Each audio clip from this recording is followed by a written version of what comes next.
आप देख रहे हैं poem songs for the people के क्वेश्चन आंसर्स को और साथ में इस चैप्टर की एक्सरसाइज भी। सबसे पहले हम एक्सरसाइज में देख पढ़ने वाले हैं यहाँ पर फिल इन द ब्लैंक्स को। आंसर्स आपके सामने हैं। इसके बाद रीड करते हैं।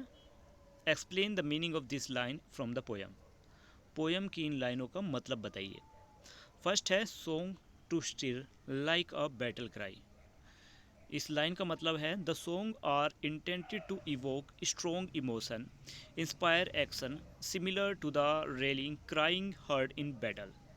यहाँ पर इस लाइन का मतलब है कि संगीत ऐसा होना चाहिए जिसमें इमोशन क्रिएट हो सके, स्ट्रॉन्ग इमोशन लोगों को इंस्पायर कर सके, बिल्कुल वैसे ही जैसे युद्ध के दौरान सैनिक जोरों शोरों से नारे लगाकर एक दूसरे को प्रोत्साहित करते हैं, मोटिवेट करते हैं। Second, before their footsteps stray.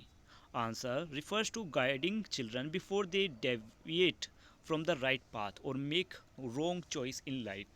यहाँ पर इस लाइन का मतलब है कि ये चाइल्ड को गाइड कर रहे हैं, सही राह दिखा रहे हैं कि वो अपने सही रास्ते पर चले, उससे भटक ना जाए, मतलब गलत रास्ता ना चुन ले या गलत चॉइस ना ले ले जीवन में। Third question, sweet anthem sweet anthems of love and duty. Answer है refers to the song that convey theme of love and responsibility, aiming to instill this value in the listener. यहाँ पर इस line का मतलब है एक ऐसी संगीत जिनमें प्यार और कर्तव्य भरा हो, जिससे सुनने वाले को ये महसूस हो कि प्यार क्या होता है और उसका कर्तव्य क्या है अपने जीवन के प्रति। नेक्स्ट है when shadow dim when a shadow dim their sight. Answer indicating the difficulty or challenge faces by the elderly which obscure their vision or perspective on life.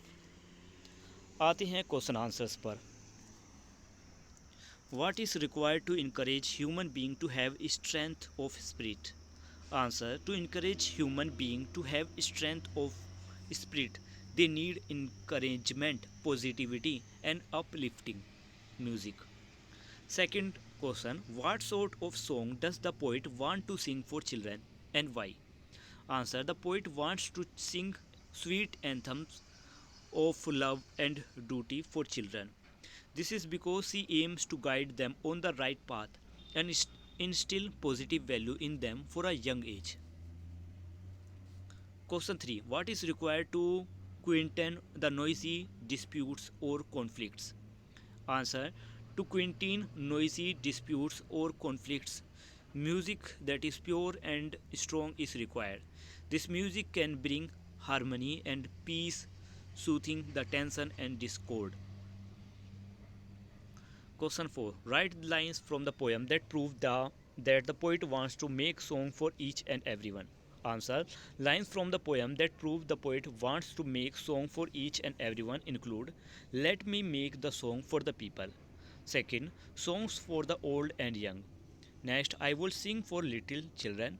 Or next, I will sing for the poor and aged.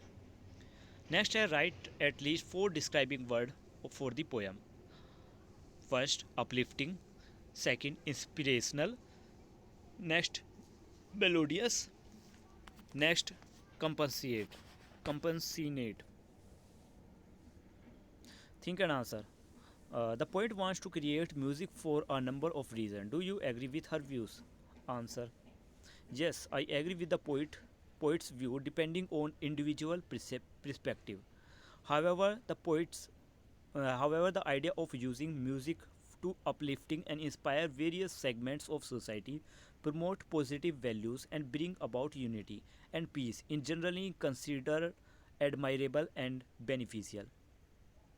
Match एंटोनियम्स। अब हमारे सामने बस exercise बची है जिसके answer मैं आपको show कर रहा हूँ। पहले है match the following matching एंटोनियम्स। Next है 2 वर्ड्स दिए हुए हैं, इन वर्ड्स के सिमिलर वर्ड्स आपको यहाँ पर लिखनी हैं। नेक्स्ट है डिपेंडेंट और इंडिपेंडेंट आंसर बताने हैं, क्वेश्चन आपकी बुक में है और आंसर यहाँ पर।